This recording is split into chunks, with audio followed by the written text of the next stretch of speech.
Are your story times real? Yes, they're real. Here's some frequently asked questions on my slime page that I will be answering. The first one is like, does your mom know like what your dad has like done to you and your siblings? And yes, she knows. Yeah.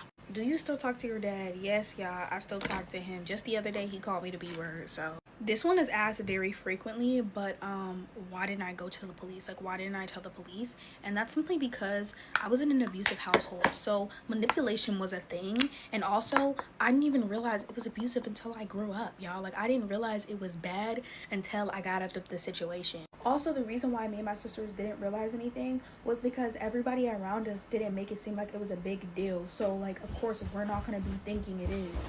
I thought the situation was normal up until I got into like the 9th grade and I realized this isn't normal.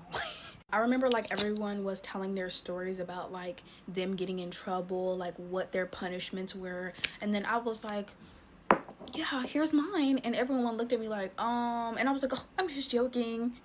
No, it was. Next question is, why didn't an adult like do something about it? This is editing K here, but like a lot of my family knew about it. They just didn't do anything about it. Like, it wasn't their situation to fix. And that sounds so rough and sad, but that's the reality of the situation. Y'all also have to understand that like my mom, I told this already, but like we had no contact with our mom. The only way that we could contact our mom was based off of my dad's attitude, and his attitude towards her half the time, he was angry with her. He just didn't like her. So there was times where if he heard us trying to get in contact with her, we was in trouble.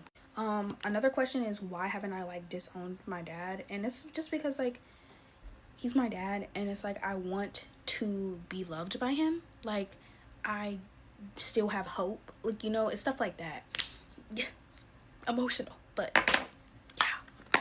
I get the question asked a lot, like, why am I still in contact with him? Why haven't I broke ties? And it's mainly because like, to me, maybe there's a chance in changing. Obviously there probably isn't, but at least I never gave up, you know? At least I can never say, oh yeah, I gave up on you. No, you give up on yourself. So yeah. Moving on from the dad topic though, a lot of y'all ask me like, are the story times about the boys true? Every last one of them, y'all. Like, y'all might say, oh, you look pretty now and stuff like that, but back then, we gotta fix this. Back then, I was busted and crusted. Like, I was not cute back then. And I'm not showing y'all any photos, but I was not freaking cute back then. I looked horrendous. Also, like my age, y'all, I'm 20 years old. Like, so all these story times about like high school and like my dad, they happened over like 5 to 6 years ago. I'm grown now. I don't live with my dad. I haven't lived with my dad since I was 16. And I stopped having boy issues when I got in a relationship with my now boyfriend. So all these story times are past tense. This is the last one that I'll be answering in this video. But like, is my mental health okay?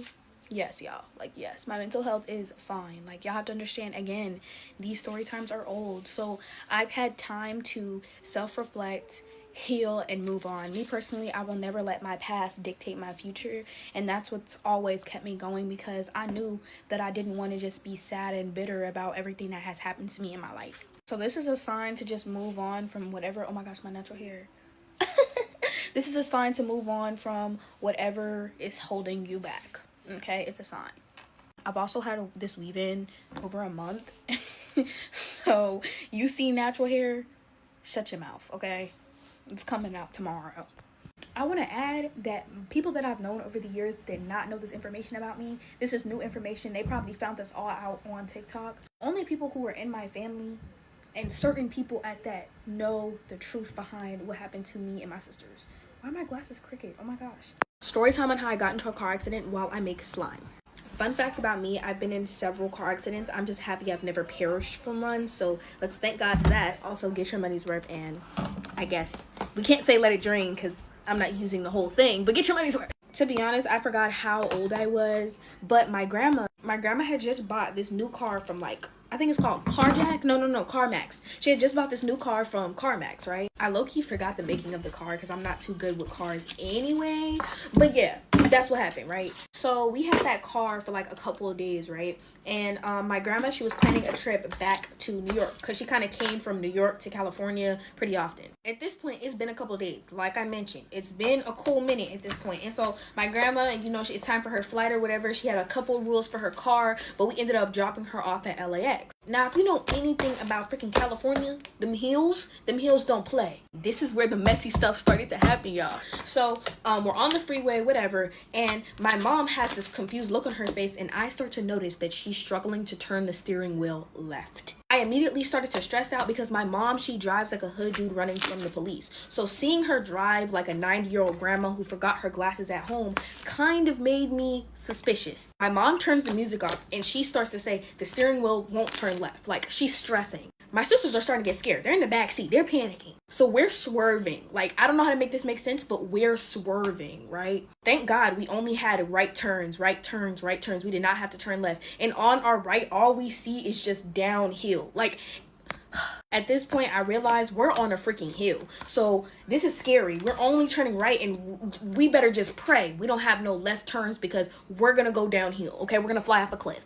By the grace of God, we come past a freaking... Oh, period. Oh. By the grace of God, we come past a freaking... exit before we come past a left turn, and my mom swerves off the freeway. We almost get hit by a car right there, and then my mom crashes into some tree. No, she crashed into like these dumpsters that was behind, like in front of a tree. I can't really remember the scenery too well, but I just know that it was cold out. The tow truck guy came, the police came, we explained the situation to them, and then guess what? My grandma had to get a taxi to where we were at because my mom called her and told her what had just happened. So she missed her flight to come to us. That's not even the craziest car accident I've been in. That's just one of them. And I want to add something. Disclaimer, because y'all are making me freaking mad.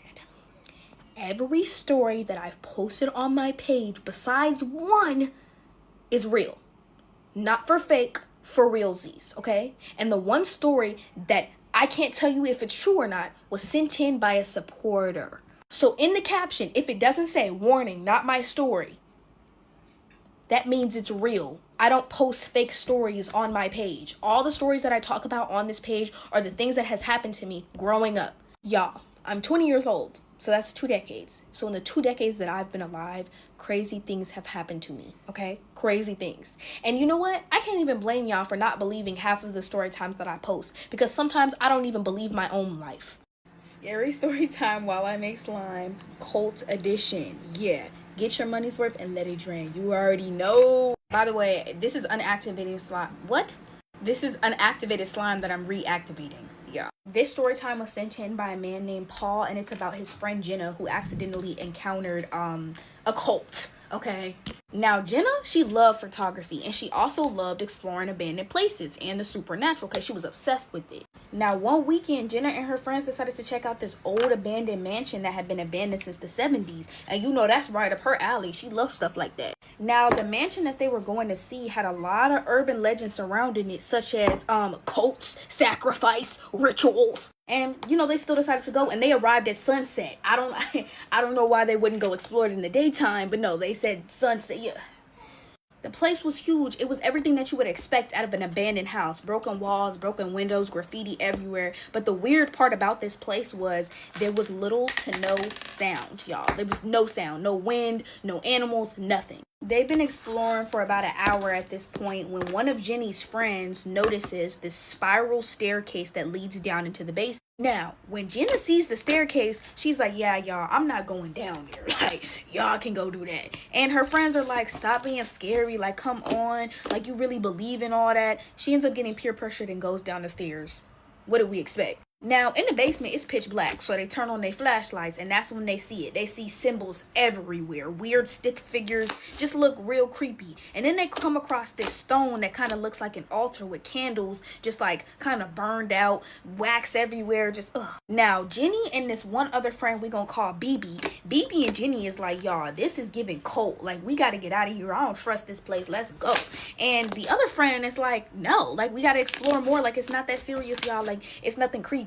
I see me Once I say I'm uncomfortable and you're still, no, let's stay, I'm leaving you. Like, you can stay here by yourself. Now, while they're going tit for tat, they hear this weird humming noise in the back of the basement. Jenna says it wasn't just one voice humming. It sounded like it was a group of people just humming in the back. And that's when she said, yeah, I'm gone. Like, I'm leaving y'all. Y'all either coming with me or getting left behind. See, this is the part that would have had me. Remember the weird symbols that they seen in the beginning when they first went into the basement? As they were exiting the basement, they seen these weird symbols again, but this time they were glowing a faint red color. And at first they thought it was the reflection from their flashlights, and they quickly realized it wasn't that. Now, as they're exiting, Jenna is in the back of the line. Wouldn't have been me. But she turns around one more time and she sees somebody with a candle in a robe at the foot of the basement stairs. She ran.